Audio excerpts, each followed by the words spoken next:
Adam Menace. And I'm Peter Martin. You're listening to the You'll Hear It podcast. Are you running into I'm doing a little 2024? dance, man. I'm feeling good. I'm just trying to wake up. You know, it's like I'm a little bit slovenly. So you're hearing this. Slovenly. What does slovenly mean? I'm a little bit slovenly? Slovenly. Like a suckling pig? Like a pile of pancakes covered in butter and syrup. That's what I feel like today. You know why? Because I had so many pancakes this weekend. Peter, Right. It's 2024 for our listener, but for us, it's Boxing Day. It's 2023. In 2023. Kangaroos? Boxing? It's the day after. Oh, that's right. Boxing Day. It's Boxing Day in Shout the UK. out to the UK with yeah. all your weird holidays. Including this one, why is this a holiday? The day after. I guess you return all the presents. You know what else they have? That's a very UK concept. I didn't like anything I got. So Right. Well, we do that too. But the other thing that they have, I found out, is two different things bespoke to the UK, and then we're going to get into. Don't worry, I'm not going off the rails, but I am a little bit. Dude, Are you familiar with Vlogmas? Say that. Did you? Excuse you? Did you No, just we've sneeze? been getting into Vlogmas. We might have to do this next year together. Vlogmas. For the pod. Vlogmas? Is that not a German pancake? Das Vlogmas. No, Vlogmas. Caleb, do you know about Vlogmas? Oh, he's like, Caleb's like, you've done an episode on Vlogmas? but you still don't know it. But I you're don't playing know. along with. I'm telling you, I'm so full of carbohydrates right now from Christmas that I can't. It's a vlog that leads up to Christmas, and so it's been going every day. But the other thing I learned, the Advent calendar, I do remember now. Yeah. But the other thing they do, Boxing Day, yes, and also they do Christmas Eve's Eve. Christmas Eve's Eve. Which, of course, is the 23rd of... Is that a hat on a hat? Any excuse to drink, really. Let's go. That's a hat on a hat. Yeah. For So sure. anyway, shout out to the UK, where we have some of our most diehard and longtime listeners, I might add. It is our second biggest audience is in the UK, outside the US. That's right. It's New York City and then UK. That's right. The way it goes. Anyway, should we get that on the front of Open Studio? Like New York, London, St. Louis? You know how they do that with like clothing stores, like Chanel? Yeah, exactly. Yeah. So welcome to 2024. Thank you, dear listeners, for being here for yet another year of glorious fifth takes. Thank you, dear listeners, for glorious fifth takes. No, we really appreciate you guys. We hope that this is finding you wherever you are. Very propagandistical. It does. Our dear listener and the glorious. Yeah, bow down to your dear. No, so this has been. We've had takes aside. It's just been one of those mornings where I've felt very slovenly, slobberly.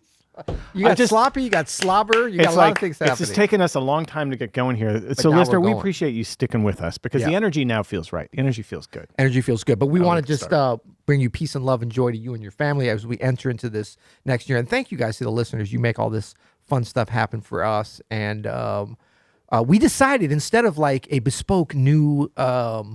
New Year, New Me, or Welcome, Best of 2023, or any of those kind of New Year's typical episodes. We're going to jump right in with the content that we think you might enjoy the most. Yeah, we haven't done a Best of in a long time. You know why?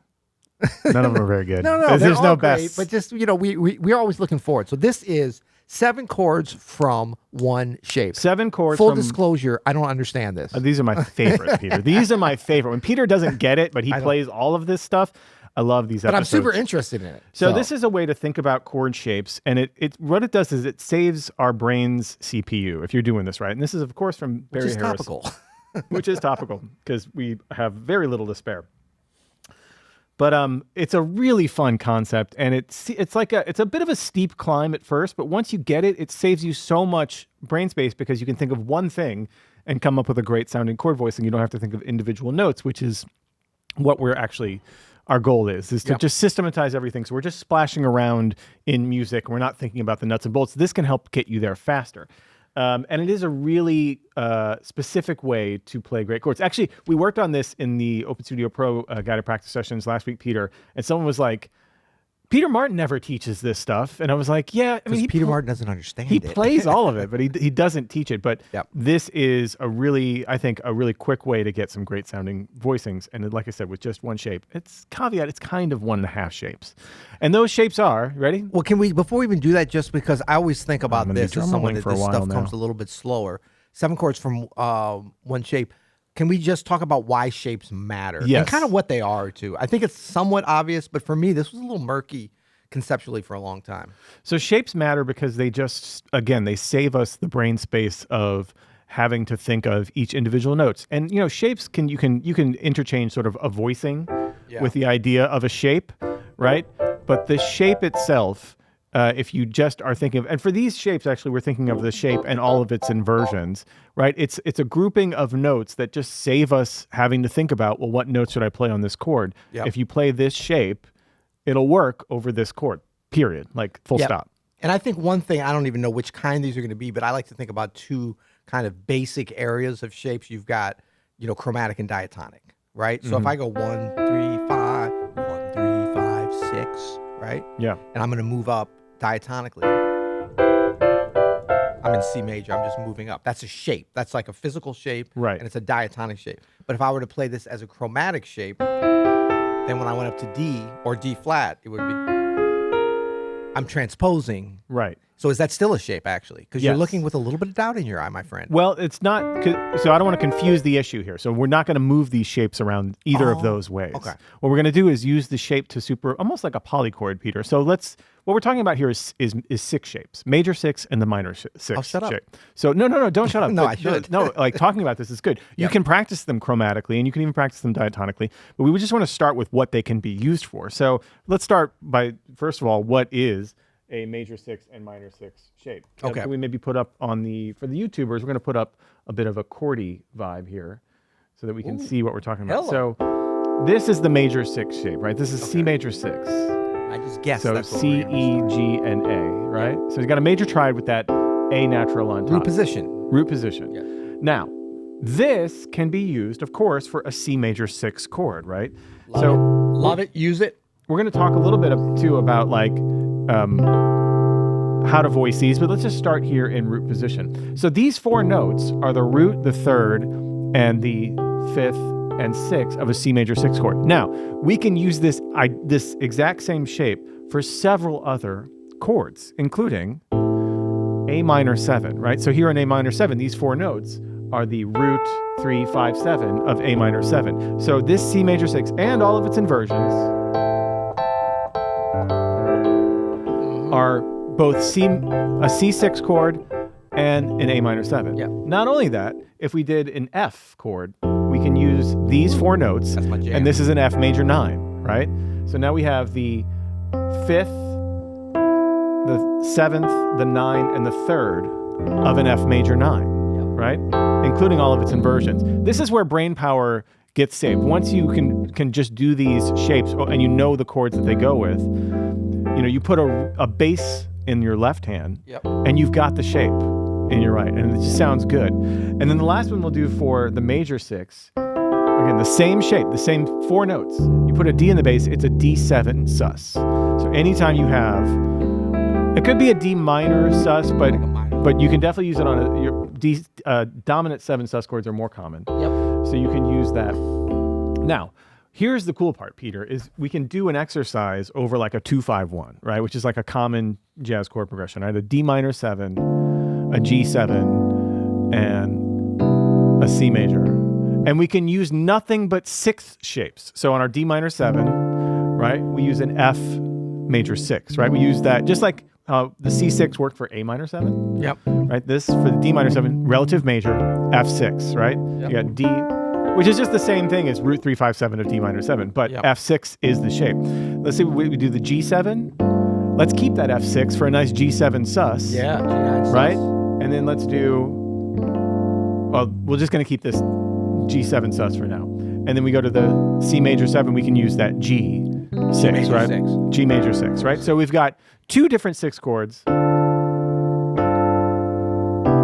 all on this 2-5-1. Right? You could also start, you could go from G6 to C6 on your C major 7. Barry Harris talks about this. Where you get this movement here from the G6 shape, right? And the B and the D move down to C and A, to the C6 shape. So again, D minor 7, G7 sus, both are using the F major 6 shape. F, A, C, and D, right? F major triad with a D. And then G major 6, right? Now, those are the 4 chords that we can use, 4 out of 7 that we can use on with just the major 6. But there is another 6, Peter. Minor 6, right? So C minor 6. What can we use this for? Right? Same shape, but just a flat 3rd. C, E flat, G, and A. Well, obviously you can use it for a C minor 6 shape, right? You can also use it A A half diminished. That little prickly half diminished. A little prickly half diminished. And in fact, a lot of bebop pianists would call this a C minor over A. Yeah. Right? So the C minor 6 shape is in full effect.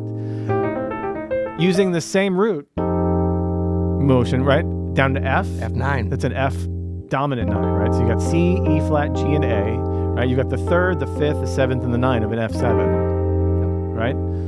So these are now our 7, and we have a bonus, by the way. We do have a bonus, which I'm going to show you in a little bit. But so now that we add the minor in, we have a couple of options that we can do. So we have our D minor 7 chord, right? Yep. Back to our 2-5-1. We have our G7. Yep. Now, instead of just staying here on the G7 sus with that F6, we can do a D minor 6. Yeah. And you got the G9. Yep. Which is really just one note between F6 shape and D minor 6.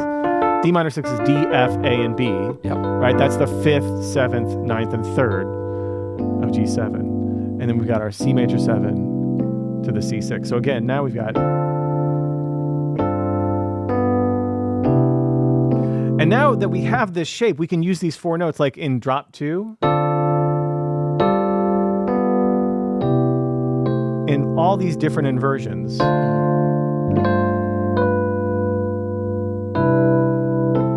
Right? All of these work great.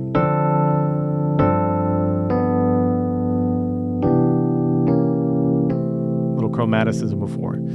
So that's the 6 shape, right? So our C major 6 gets you C6 shape, A minor 7, F major 9, and a dominant 7, D dominant 7 sus. Our C minor gets you C minor 6, A half diminished, and F9. Now it also gets you our bonus. What if we did the C minor 6 shape and our bonus chord put a B in the bass? That was not what I was expecting you were going to go.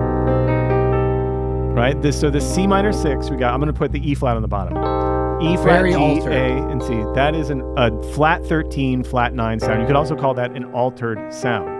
So now we have an altered chord using a C minor 6. And we're using, again, if you want an altered sound, you use the minor 6 shape from just a half step up. And that's all you need. You need the root and you need the minor 6. Here it is in drop 2. A, E flat, G, and C. Get you a B7 altered or a B7 flat 13, flat 9. Yeah. Isn't that cool? That's just from, and so we're I love saving. hearing where it can go. Once you have these kind of in your hands, it actually doesn't take that long to Yep. realize all this. You just go through your favorite tunes Yep. and then like put some 6 shapes in there. It works so well to do this and just kind of go through that's really all you need. You could do an entire gig using nothing but 6 chords because you have pretty much everything. So you could start messing with this too of like, if we go back to our 2-5 in the key of C, right? Like you could do 2-5 in the key of C, maybe with that altered A flat minor 6 on the G. Yep. To that. Maybe you want to do a 2-5 in the key of C minor, right? F minor 6. Yep. G7 flat 13 flat 9 using an A flat minor 6. C minor 6. All 6 shapes. You could do major too. Yeah. That is the power of the 6 shape. Again, that's good. 8 chords. That's 7 with a bonus. Yep. Major 6, minor 7, major 9, and sus 7 for the major 6 shape. You got minor 6, half diminished, dominant 9, and dominant 7, flat 9, flat 13. All of that is from this beautiful, simple little shape that Barry Harris teaches. And it's just, once you hear it too, you can't unhear it. It's all in your a good way, favorite- though. In a good way. It's all in arrangements and classical music. It's all over the place. It's really, really cool. Very, very effective. It seems like, again, it's a steep climb at first to kind of like get it and realizing you're superimposing. But once it clicks in, it's like, man, it saves so much space. Yeah. And you can already hear how it's leading your ears, especially over these 2-5-1s, to some really cool, like, it's like those inner voice movements that almost resolve themselves if you commit to listening. Totally. Like they're almost like 1 or 2 solutions that are given to you by the time you get to the major or minor. Well, let's use all 6 for inner voicement. So we start on our D minor 7, Yep. F6. Let's go to F minor 6. So like,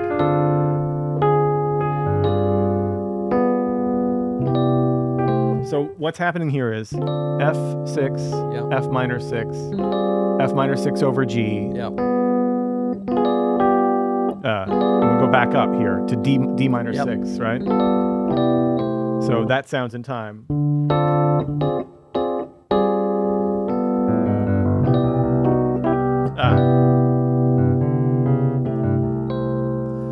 It's amazing, isn't it? Just like that is just some little inner voice movement that happens from just using these 6 chords. Now we've talked about hinging, we've talked about all kinds of techniques to get inner voice movement. There's no one way to do any of this stuff.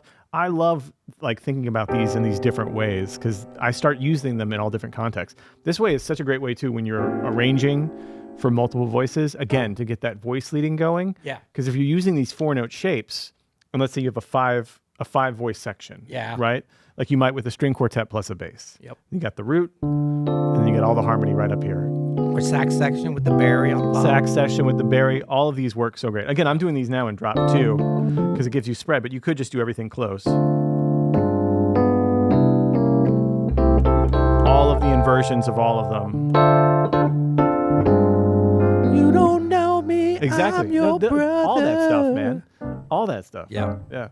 When I love that one, it's funny. I've definitely used these a lot, That's but what I've I'm never saying. thought about it like the C minor 6 over B. Yeah. Giving it that alter. Like that's an interesting one because I think in this one in different keys. I mean, this is not an acoustic piano, but it's got an acoustic piano sound very different based on the instrument or the register. So I'm thinking like this one I use a lot. Which is just the same thing. It's just a step down. The B flat minor 6 over A. Totally. 100%. And what I was kind of talking about at the beginning, and this is not to confuse us, but this is maybe for some of the more advanced players that are like, oh, I've got that. That's just this.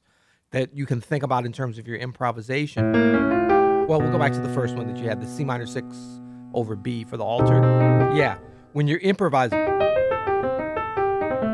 Yeah, they work melodically as well. Yeah. 100%. And the whole thing of like the shape, you think, oh, this is a static thing that you're moving around. No, it's the foundation. That shape is the foundation for melodic ideas. And sometimes like players, as they're getting more advanced, are like, oh, I don't want to do that. That's too basic.